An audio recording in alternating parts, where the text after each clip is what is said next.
ముఖ్యంగా రిటైర్డ్ ఉద్యోగులు అయితే ఈ మధ్య మనం చూస్తా ఉన్నాం 39 మంది రిటైర్డ్ ఉద్యోగులు బెనిఫిట్స్ ప్రభుత్వం నుంచి వాళ్ళ సేవింగ్స్ వాళ్ళకి ఇవ్వకపోవడం వల్ల వైద్యం కూడా చేయించుకోలేక ఈరోజు 39 మంది రిటైర్డ్ ఉద్యోగులు మరణించారు. బీఆర్ఎస్ హయాంలో కూడా దాదాపు 15,000 మంది రిటైర్డ్ ఉద్యోగులు రిటైర్ అయితే వాళ్ళందరికీ మేము టైం మీద డబ్బులు ఇచ్చాం. కానీ కాంగ్రెస్ హయాంలో, ఎందుకంటే ఈ రోజు నేను అసెంబ్లీకి వస్తా ఉంటే పొద్దున్నే నా సిద్దిపేటలో ఒక డాక్టర్ జగత్ Kumar Reddy retired JD veterinary పొద్దున్నే నా దగ్గరికి వచ్చి, అన్నా కొద్దిగా అసెంబ్లీలో మాట్లాడు, నేను అక్టోబర్ 2024లో రిటైర్ అయినా, ఇంతవరకు ₹1 రాలేదు. హైకోర్టుకు పోయి ఆర్డర్ తెచ్చుకున్నా, అయినా రాలేదు.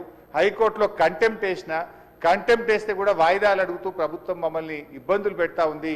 మా రిటైర్డ్ ఉద్యోగుల పెన్షన్ బెనిఫిట్లు ఇప్పించండి, చావు బతుకుల్లో ఉన్నటువంటి మమ్మల్ని కాపాడండి.